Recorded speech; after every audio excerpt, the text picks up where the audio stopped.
Oke, sebelumnya assalamualaikum warahmatullahi wabarakatuh.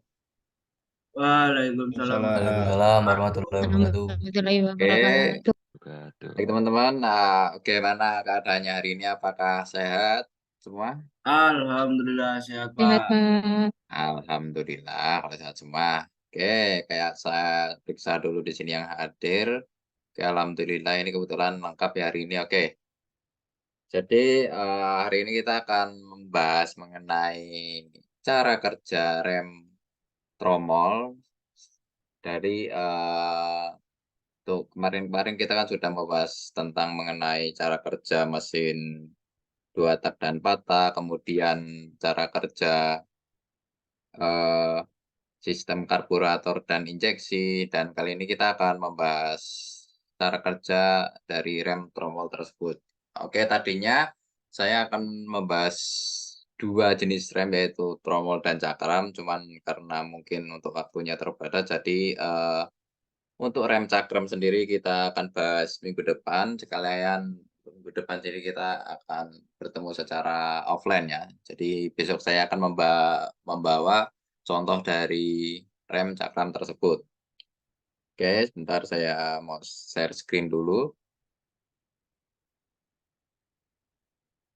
Ya teman-teman, apakah sudah terlihat share screen-nya? Ya, Pak. Oke, nah, langsung aja bahas mengenai rem tromol. Oke, jadi untuk rem tromol ini pasti teman-teman juga udah nggak asing ya, pasti pernah mendengar istilah rem tromol sendiri, yaitu sistem pengereman pada sepeda motor maupun mobil.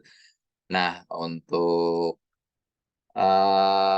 pengertiannya yaitu rem tromol adalah sistem pengereman pada kendaraan yang menggunakan metode gesekan antara kampas dengan sebuah komponen yang berbentuk mangkuk.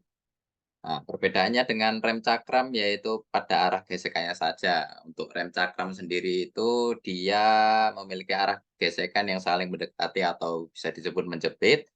Untuk rem tromol sendiri yaitu cara kerjanya dengan cara mendorong ya. Jadi bisa teman-teman lihat sendiri di sini ada gambar ini bisa disebut dengan kampas rem. Nah, ini untuk rem tromol sendiri itu nanti dia akan saling mendorong ya, untuk menggesekkan pada mangkuk tersebut. Oke, jadi untuk prinsip kerja rem tromol sendiri, yaitu seperti yang saya jelaskan tadi, mereka itu saling mendorong untuk menggesekkan kepada mangkuknya untuk meminimalisir gaya yang bergerak pada sekitar rem tromol tersebut. Oke, jadi untuk arah gesekan rem tromol sendiri itu saling menjauh, artinya saat rem ditekan maka dua buah kampas rem akan bergerak secara ke arah luar, saling menjauh. Gerakan tersebut akan membuat kampas rem menekan permukaan dalam tromol rem, sehingga terjadilah gesekan yang akan menghentikan putaran tromol dan roda. Untuk selanjutnya yaitu komponen utama rem tromol, yaitu ada 3. Yang pertama itu ada sepatu rem, yang kedua ada silinder roda, dan yang ketiga itu ada tromol rem. Jadi untuk sepatu rem sendiri itu adalah rem, komponen yang berfungsi untuk menempelkan kampas rem dengan mangkuk besi ya, atau mangkuk baja. Sepatu rem berbentuk setengah lingkaran yang memiliki, permukaan luar rata dan permukaan luar ini istilahnya ditempelkan di sebuah kampas rem. Lebar kampas rem pada suatu rem itu cukup besar apabila dibandingkan dengan kampas rem cakram, karena kampas rem ini memanjang sepanjang permukaan suatu rem. Hal tersebut membuat luas penampang rem menjadi semakin lebar dan lebih kuat. Untuk yang kedua yaitu ada silinder roda. Jadi untuk fungsi silinder roda ini sendiri yaitu hampir sama dengan kaliper pada rem cakram, yakni untuk menggerakkan sepatu rem untuk bergerak menekan tromol rem. Bentuk silinder roda seperti sebuah silinder yang memiliki 2 buah piston pada 2 buah ujungnya. Dalam silinder ini terisi cairan hidrolik yang menggerakkan piston ke luar saat piston terdorong oleh cairan hidrolik. Maka kampas rem ini akan ikut bergerak ke arah luar sehingga penekanan kampas rem terhadap tromol itu bisa terjadi. Dan yang ketiga yaitu ada tromol rem. Jadi untuk tromol rem adalah komponen berbentuk mangkuk itu tadi yang dijadikan sebagai media gesekan. Jadi fungsi tromol rem sebagai perantara putaran dari roda ke kampas rem itu sendiri. Artinya tromol rem itu akan berputar dengan sesuai putaran roda. Oke, untuk selanjutnya sehingga ketika tromol rem dihentikan putarannya otomatis roda kendaraan akan berhenti berputar. Tromol rem terbuat dari besi solid sehingga saat bergesekan dengan kampas rem tidak terjadi kausan. Kalaupun terjadi kausan itu akan berlangsung cukup lama. Jadi untuk usia tromol rem sendiri itu biasanya lebih awet dari cakram ya teman-teman. Jadi untuk perawatannya sendiri lebih minim dibandingkan dengan rem cakram. Oke, jadi kita lanjut yaitu ke jenis-jenis rem tromol. Jadi untuk tipe-tipe konstruksinya itu ada 6 macam rem tromol, yaitu untuk yang pertama itu adalah tipe led trailing. Sesuai namanya, satu sepatu rem berperan sebagai leading dan satunya sebagai trailing.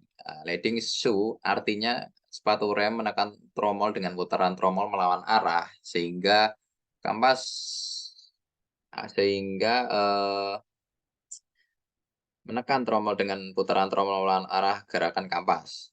Sementara trailing itu untuk menekan tromol dengan putaran tromol searah dengan gerakan kampas. Ciri rem tipe leading trailing adalah, 1 silinder roda di bagian atas dan ujung bawah sepatu rem itu fix atau dibaut pada backing plate. Nah, sehingga permukaan yang efektif menekan tromol ada permukaan kampas bagian atas. Yang kedua adalah tipe leading shoes. Oke, jadi untuk tipe ini itu memiliki 2 silinder roda yang terletak di ujung atas dan bawah sepatu rem, sehingga saat direm ditekan, baik permukaan atas atau bawah kampas itu rem seluruhnya akan tertekan ke permukaan tromol rem. Jadi tipe leading shoes juga bisa dibagi menjadi 2 tipe, yakni itu single leading, artinya masing-masing silinder roda hanya memiliki 1 buah piston sehingga hanya mampu menggerakkan salah satu sisi dari kampas rem tersebut. Dan yang kedua adalah dual leading atau double leading, artinya masing-masing silinder itu memiliki 2 buah piston sehingga semua permukaan kampas rem akan sempurna tertekan ke arah tromol rem. Nah, jadi untuk single leading itu memiliki kekurangan ya. Jadi untuk single itu kan dia hanya memiliki 1 piston. Nah, itu kemungkinan untuk, kemampuan dia mengerem itu agak kurang. Jadi untuk dual leading itu dia, akan lebih baik dalam sistem ngeremnya karena dia memiliki 2 piston yang menekan, kampas itu ke arah tromol rem. Dan untuk yang ketiga itu adalah tipe servo. Nah, jadi untuk tipe servo ini adalah tipe rem tromol yang memiliki floating adjuster, artinya adjuster atau penyetel. Celah rem bisa bergerak ke kanan ataupun ke kiri. Jadi untuk tipe ini memiliki konstruksi sama seperti leading trailing dengan 1 silinder roda yang terletak di bagian atas dan sebuah adjuster di bagian bawah. Namun untuk adjuster ini tidak dibaut ke backing plate sehingga bisa bergerak ke kanan dan ke kiri dengan bebas.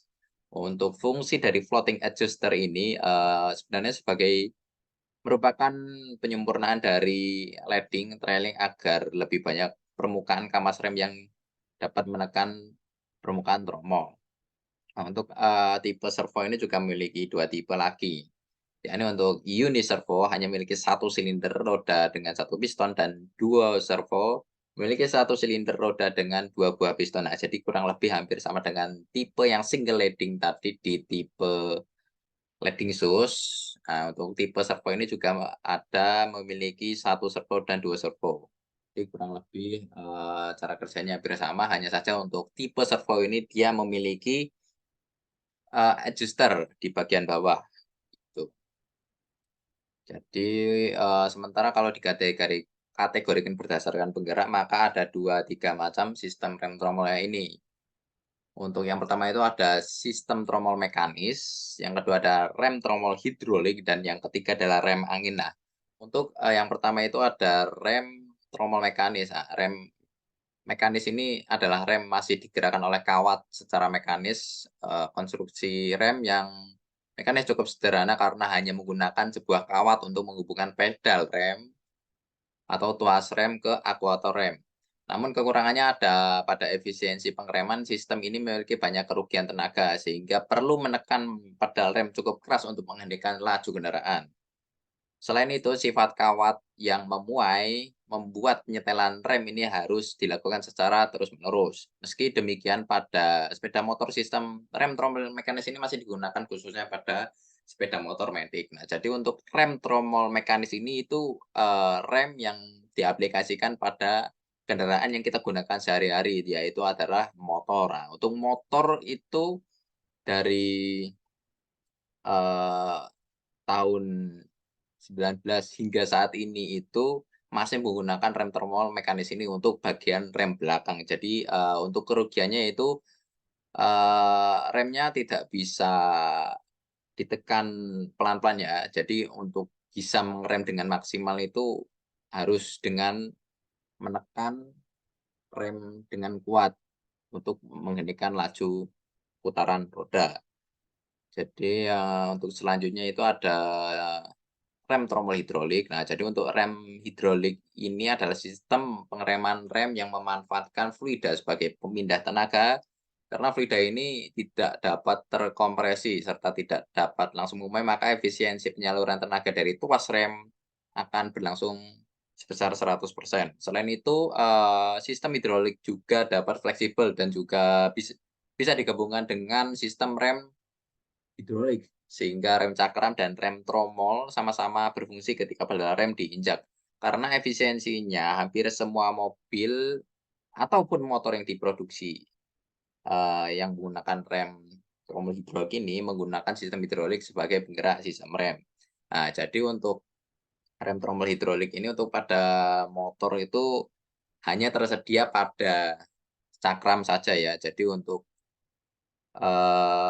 mobil itu yang menggunakan rem tromol itu hampir semuanya itu menggunakan, rem tromol hidrolik karena untuk mobil sendiri kan untuk ukurannya juga besar. Nah, jika, mobil itu menggunakan rem tromol mekanis itu, akan sangat berbahaya karena, tidak mampu untuk menahan beban kendaraan yang besar.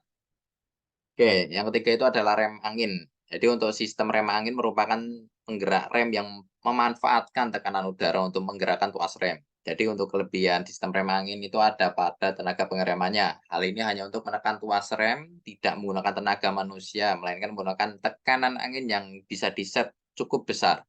Dalam hal ini tenaga manusia hanya digunakan untuk mengatur katup yang untuk membuka angin bertekanan untuk menekan tuas rem.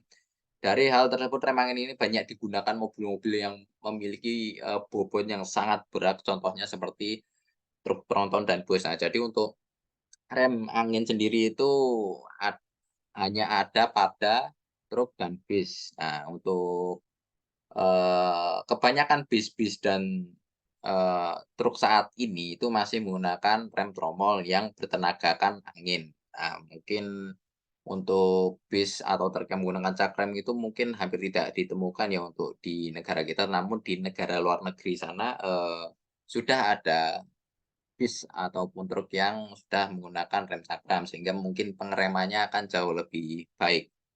Oke, jadi, mungkin itu saja materi yang saya jelaskan pada hari ini. Mungkin dari teman-teman ada yang ingin bertanya atau ada yang ingin berpendapat mengenai sistem rem tromol ini? Monggo silahkan,